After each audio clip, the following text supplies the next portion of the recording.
ദേവസ്വം ബോർഡിന്റെ മുൻ president PS പ്രശാന്തിനെ എപ്പോൾ വേണമെങ്കിലും SIT ചോദ്യം ചെയ്യാം ശബരിമല കൊള്ളയുമായി ബന്ധപ്പെട്ട്. ഒരുപക്ഷെ അറസ്റ്റിലേക്ക് നയിക്കും. അങ്ങനെയാണെങ്കിൽ 3 ദേവസ്വം ബോർഡ് പ്രസിഡന്റുമാർ അറസ്റ്റാവും. പക്ഷേ ഇവിടുത്തെ പ്രശ്നം സിനിമാ നടനായ ജയറാമിന് ഇതിനകത്ത് പങ്കുണ്ടെന്ന തരത്തിലുള്ള വലിയ വാർത്തകൾ പ്രചരിക്കുന്നു. ജയറാമും ഉണ്ണികൃഷ്ണൻ പോറ്റിയും തമ്മിൽ പരിചയമുണ്ടെന്ന് നേരത്തെ ജയറാം സമ്മതിച്ചുമാണ്. പക്ഷേ ജയറാം വിദേശത്തേക്ക് പോയത് ഈ സ്വർണ്ണക്കൊള്ളയുമായിട്ടുള്ള ബന്ധമുള്ള ചില ഇടപാടുകളുടെ ഭാഗമാണ് എന്നുള്ള രീതിയിലാണ് വരുന്നത്. അങ്ങനെ ഒരു സിനിമാ താരത്തെ ഈ സ്വർണ്ണക്കൊള്ളയിലേക്ക് കൊണ്ടുവരുന്നത് ശരിക്കും ഇൻവോൾവ്മെൻ്റ് ഉള്ളത് കൊണ്ടാണോ അതോ അന്വേഷണം വഴിതിരിച്ചു വിടാനാണോ? അന്വേഷണത്തിൻ്റെ ഭാഗമായിട്ട് ജയറാമിനെ ചോദ്യം ചെയ്യേണ്ടി വരും. അത് ജയറാമിന് തുടക്കം മുതലറിയാം.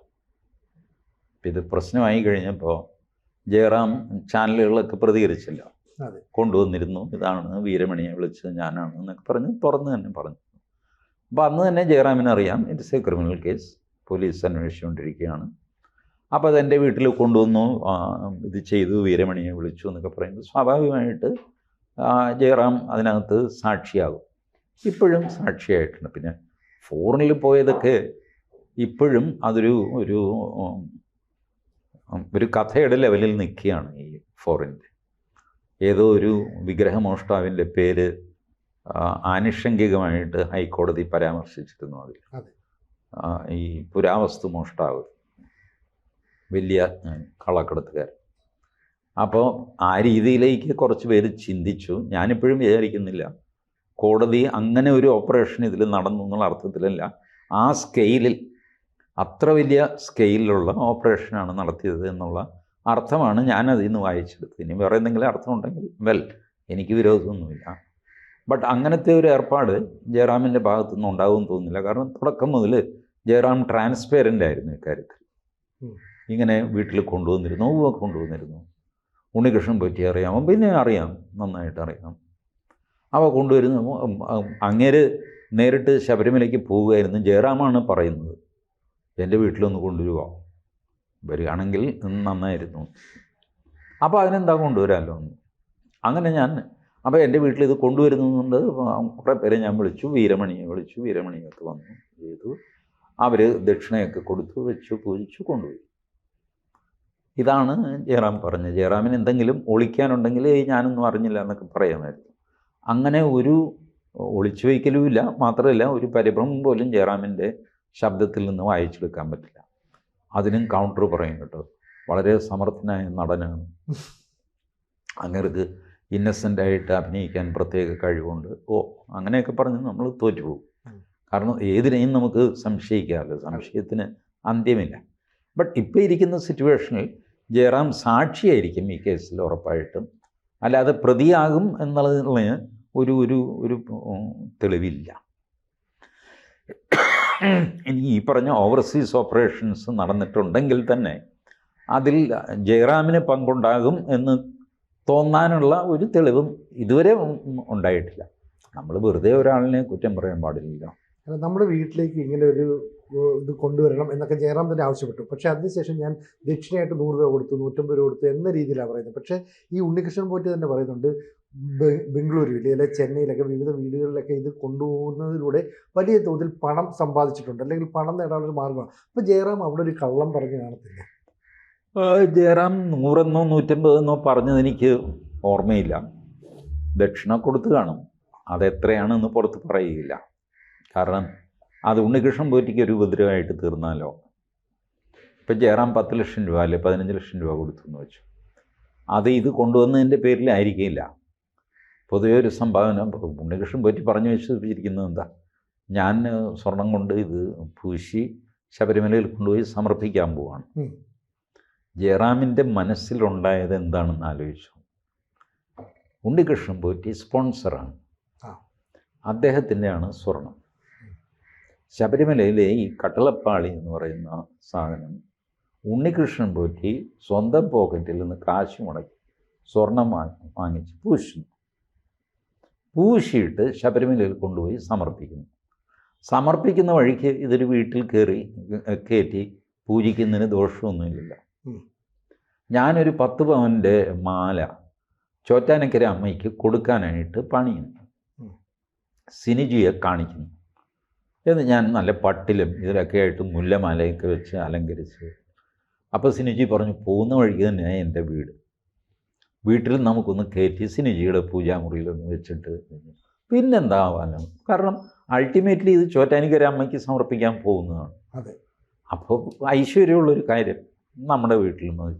ഇതെല്ലായിടത്തും ചെയ്യുന്നതല്ലേ. ഇപ്പം നമ്മൾ കൊടിമരം ആൾക്കാർ ചെണ്ടയൊക്കെ കൊട്ടി അമ്പലത്തിലേക്ക് കൊണ്ടുപോകുന്ന കണ്ടിട്ടില്ലേ. കൊടിമര, പിന്നെ ഇത് പൊളിറ്റിക്കൽ പാർട്ടികളെടുത്ത് കൊടിമര ജാഥ. വാസ്തവത്തിൽ ഇത് അമ്പലത്തിലെയാണ്. അമ്പലത്തിലെ കൊടിമരം, പെർമനൻ്റ് കൊടിമരം ഇല്ലാത്ത സ്ഥലത്ത് അടയ്ക്കാമരം വെട്ടി ഒരു കൊടിമരം ഉത്സവത്തിന് കൊണ്ടുപോകും. അത് നല്ല അടയ്ക്കാമരം നോക്കി വെട്ടി അവിടെ നിന്ന് ചെണ്ടമേളവും സംഗതിയൊക്കെ ആയിട്ടാണ്. അപ്പോൾ വീട്ടുമുറ്റത്ത് ആൾക്കാർ ഒരു വളക്കൊക്കെ വെച്ചിട്ട് ആ കൊടിമരം അതിലേ പോകുന്നു. ഇതൊക്കെ ഇതിൻ്റെ പതിവാണ്. ഇതുപോലത്തെ ഒരു ഓപ്പറേഷനാണ് ജയറാമിൻ്റെ മനസ്സിൽ ഇതിനെപ്പറ്റിയുള്ളത്. ഇദ്ദേഹം ചെയ്യുന്നു, ശബരിമലയിൽ സമർപ്പിക്കാൻ പോകുന്ന വഴിക്ക് എൻ്റെ വീട്ടിലൊന്ന് കയറ്റി പൂജിക്കുന്നു. ഒരനുഗ്രഹം എനിക്കും കിട്ടുമല്ലോ, ഒരു നല്ല കാര്യത്തിൽ ഞാനും പങ്കുചേർന്നല്ലോ. ഈ ഒരു അർത്ഥത്തിലാണ് ആ മനുഷ്യനത് ചെയ്തിരിക്കുന്നത്. അതുകൊണ്ടാണ് നിർഭയനായിട്ട് ഒരു ഇതും കൂടാതെ, കലവറയും കൂടാതെ നടന്ന കാര്യം അങ്ങേര് തുറന്നു പറയുന്നത്.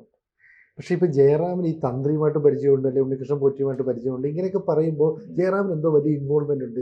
ചില ആളുകൾ വിചാരിച്ചാൽ മാത്രമേ വിദേശ ബന്ധങ്ങൾ കൃത്യമായിട്ട് നടക്കൂ, ഇതൊരു റാക്കറ്റ് ഉണ്ടെന്ന് ഹൈക്കോടതി തന്നെ പറഞ്ഞു. ഇതെല്ലാം കൂടെ കൂട്ടി വായിക്കുമ്പോൾ എന്തുകൊണ്ട് SIT ഇതിലേക്ക് വരുന്നില്ല, ഇപ്പോൾ ഏറ്റവും ഒടുവിൽ പ്രശാന്തിലേക്ക് വരെ വരുന്നല്ലോ എന്നുള്ള രീതിയിലാണ് വ്യാഖ്യാനിക്കപ്പെടുന്നത്. അല്ല, അങ്ങനെ എങ്ങനെയും നമുക്ക് കൂട്ടി വ്യാഖ്യാനിക്കാം. ഒരു സംഭവം കഴിയുമ്പോൾ ഇതെല്ലാം കൂട്ടി വ്യാഖ്യാനിക്കാം.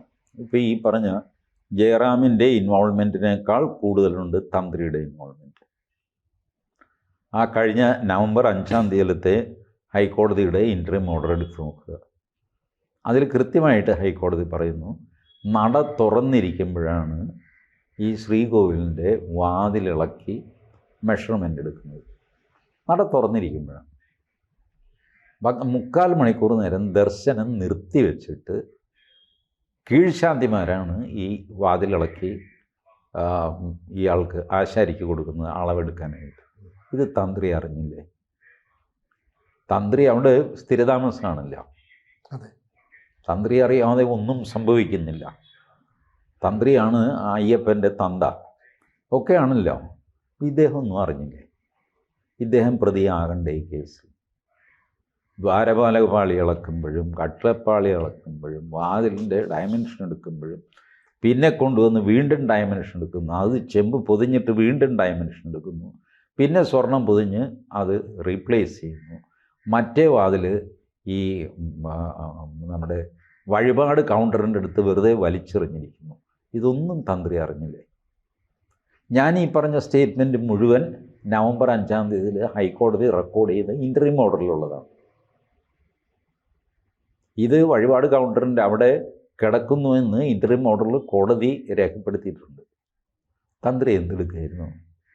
തന്ത്രി ഒന്നും അറിഞ്ഞില്ല. ശ്രീകോവിലിൻ്റെ വാതിൽ ഈ കൗണ്ടറിൻ്റെ താഴെ വലിച്ചെറിഞ്ഞിരിക്കുന്നത് തന്ത്രി അറിഞ്ഞില്ല, കണ്ടില്ല. അദ്ദേഹം 24 മണിക്കൂർ അവിടെ താമസിക്കുക. എന്നിട്ട് കള്ളന ജയറാമാണെന്ന് പറഞ്ഞപ്പോൾ എനിക്കറിയില്ല. ജയറാമിനേക്കാൾ എത്രയോ കൾപ്പബിളാണ് തന്ത്രി മേൽശാന്തി. കീഴ്ശാന്തിയാണ് ഡോർ അഴിച്ചു കൊടുക്കുന്നത്. പകൽ സമയത്ത് പട്ടാപ്പകൽ ആളുകൾ ക്യൂ നിൽക്കുന്നു ദർശനത്തിന്. 3/4 മണിക്കൂർ നേരം ക്യൂ നിർത്തി വെച്ചിരിക്കുന്നു.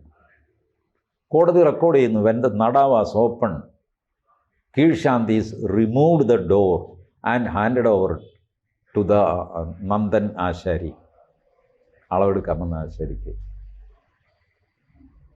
ഇത് ഇത്രയും വ്യക്തമായിട്ട് കോടതി എഴുതി വെച്ചിട്ട് മേൽശാന്തി, കീഴ്ശാന്തി എല്ലാവരും ഇന്നസെൻറ്റ്, തന്ത്രി ഇന്നസെൻറ്റ്. കുഴപ്പക്കാരനാരാ? ജയറാം. എനിക്കറിയില്ല. I am not defending Jayaram. ഞാൻ പറയുന്നത്, ജയറാമിനെ നിങ്ങൾക്ക് സംശയിക്കണമെങ്കിൽ അതിൽ എത്രയോ ഇരട്ടി കൂടുതൽ ഈ പറഞ്ഞ ആളുകളെ സംശയിക്കണം. ഈ മഹസർ തയ്യാറാക്കിയപ്പോൾ ഒക്കെ തന്ത്രി അതിനകത്ത് ഒപ്പിടുന്നുണ്ട്. വേണമെങ്കിൽ തന്ത്രിക്ക് ഒപ്പിടാതെ ഇരിക്കാറുണ്ട്.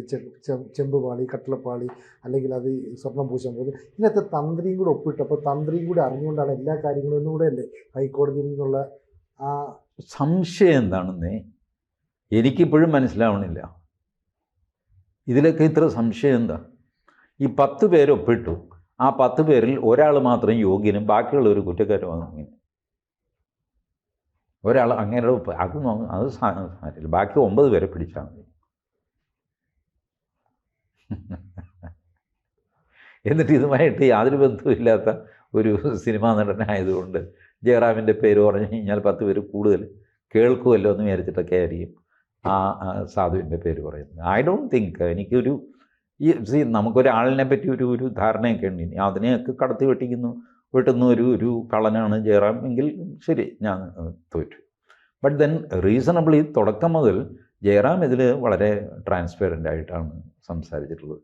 തന്ത്രി ഒരക്ഷരം മിണ്ടിയിട്ടുമില്ല. ഇല്ല, ഒന്നും വേണ്ടിയില്ല. ഈ വാജി വാഹനം ഉൾപ്പെടെ തന്ത്രിയുടെ വീട്ടിലുണ്ട്. ഇതേക്കുറിച്ച് അന്വേഷണം വന്ന ഉടനെ പിറ്റേ ദിവസം തന്നെ അപ്പോൾ തന്ത്രി പറഞ്ഞു എൻ്റെ വീട്ടിലുണ്ട്, അതെടുത്തു പൊയ്ക്കോ, ഞാൻ ദേവസ്വം ബോർഡിൽ കൊടുക്കാമെന്ന് പറഞ്ഞു. അപ്പോൾ എന്തിനാണ് ഈ വാജി വാഹനം ഉൾപ്പെടെ തന്ത്രി കൊണ്ട്? ഇതിനകത്തൊക്കെ തന്നെ ഒരുപാട് നിഗൂഢതകളുണ്ടെങ്കിലും SIT എന്താണ് അവരുടെ അന്വേഷണത്തിന് മുന്നേ അങ്ങോട്ട് നീക്കാത്തത്? SITയോട് തന്നെ ചോദിക്കണം.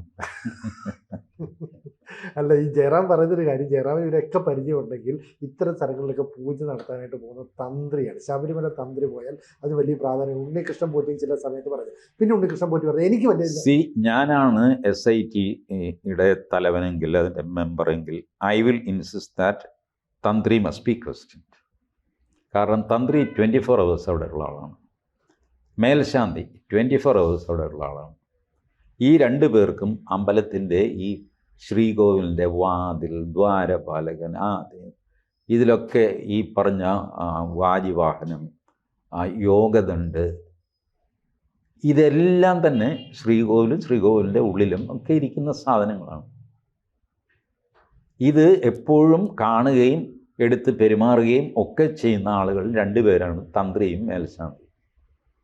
അവരെ ഞാൻ ആദ്യം ചോദ്യം ചെയ്തു ഇതുവരെ ഇല്ല.